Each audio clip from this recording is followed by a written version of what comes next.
Buonasera a tutti, io sono molto contento di stare in questo posto, che per me è un posto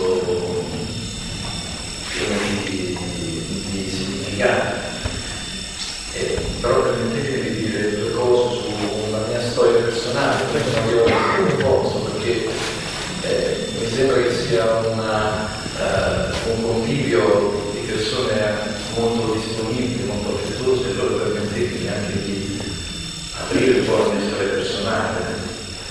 che è completamente diversa da quella di padre Alfonso, perché io sono un musicista che si occupa da tanti anni di studiare le tradizioni popolari italiane, suono l'organetto, suono anche la zanfogna, e di questi strumenti mi ho fatto la mia cifra stilistica, perché non sono soltanto un ricercatore, sono anche un esecutore. Sono arrivato a Sant'Alfonso perché a casa mia si cantava Sant'Alfonso, mio padre era organista e le zanfogne suonavano con mio padre durante il periodo di Natale e si suonavano queste canzoncine. Ho scoperto Sant'Alfonso e la complessità di Sant'Alfonso studiando gli strumenti popolari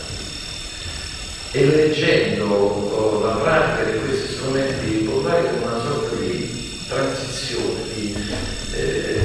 della pratica dello spirito di Sant'Alfonso. In particolare io mi sono imbattuto nell'esperienza di questi grandi strumenti, questi grandi zamponi di volumi di grandezze considerevoli, probabilmente queste zamponi giganti, e nel mio lavoro di studioso sono riuscito a comprendere e a fare una serie di ipotesi, che sono ipotesi personali, anche perché noi lavoriamo essenzialmente con fonti indirette, fonti orali, su questi strumenti c'è pochissima documentazione, queste storie sono appese un po' al filo, uno deve andare a prendere un po' per l'aria. Ebbene, quando ho cominciato a scoprire questi strumenti, questi zamponi giganti cosiddetti, piano piano ho recuperato attraverso l'analisi del rapporto delle fonti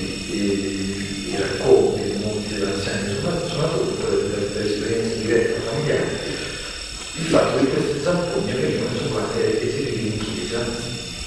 ed erano state costruite intorno alla metà del Settecento, facendo un po' una serie di ipotesi, proprio per suonare questo grande repertorio del movimento. Questo grande repertorio che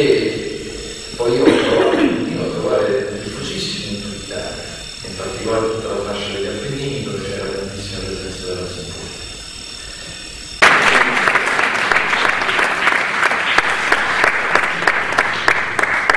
Signori, permettetemi innanzitutto di fare una precisazione. Sono contento dell'invito che ho ricevuto dal maestro Paolo Saturno ad essere presente qui questa sera e mi sento obbligato a fare un ringraziamento a questi ragazzi che appoggiano, un ringraziamento in particolare a questi ragazzi che fanno qualcosa che è veramente lodevole, che sarei felice di vedere più spesso. Applauso a questi ragazzi che sono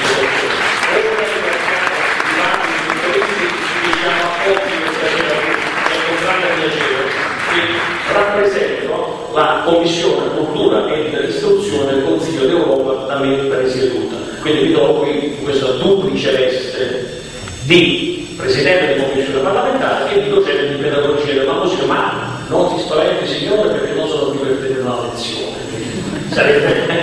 Ho visto la sua faccia, ma vengo subito al punto. Non voglio tenere assolutamente una lezione, anche perché ci sono stati esempi che meglio di me e molto più autorevolmente di me hanno fatto e faranno. Quindi mi trovo qui questa sera perché è bene precisarlo, noi siamo di fronte a dei personaggi che hanno portato all'attenzione del mondo musicale e non solo la musica alfonsiana,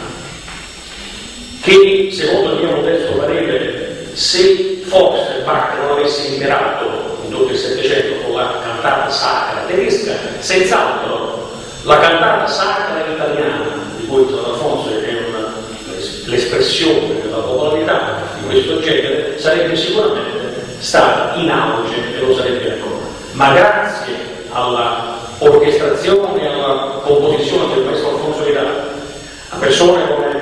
il nostro maestro che ripropone in forma dotta dei temi che si avvicinano molto alla tradizione popolare, ma soprattutto grazie a questo organico che stasera sentirete, il coro Riforma Alfonsiano e l'orchestra Alfaterra diretti dal maestro Paolo Satuno, porti amici del mondo, dico grazie a queste espressioni, senz'altro la musica alfonsiana si trova ad avere una grande visibilità. Tra l'altro, insieme al maestro Saturno e alla mia commissione, una commissione presieduta, abbiamo presentato un progetto a carattere europeo a titolo La cantata sacra italiana della espressione della musica di Sant'Alfonso. E tenete presente che questo titolo ha fatto il giro del mondo, in quanto è stato tra le espressioni più rappresentative dell'Italia nel programma culturale 2007-2013 dell'Osservatorio parlamentare europeo e della Commissione parlamentare che destina i fondi alle associazioni. E al di là di questo aspetto tecnico-politico, la musica alfonsiana ha prodotto, attraverso degli studi di ricerca in ambito non solo etnomusicologico, ma in ambito anche psicoriabilitativo con la musicoterapia, noi abbiamo studiato e abbiamo sperimentato che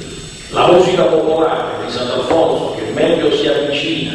alle tematiche, ai temi, alle sonorità conosciute dalla gente, riesce ad aiutare le persone a uscire da problemi di carattere psicologico attraverso l'applicazione della musicoterapia con i temi della musica di Sant'Alfonso. Oltre che questi schemi, che sono altamente tecnici, vengono riproposti in forma anche pedagogica, per cui la musica alfonsiana viene studiata nelle aule dove si studia composizione. E questo per il santo che rappresenta meglio la cultura popolare partenopea è senz'altro un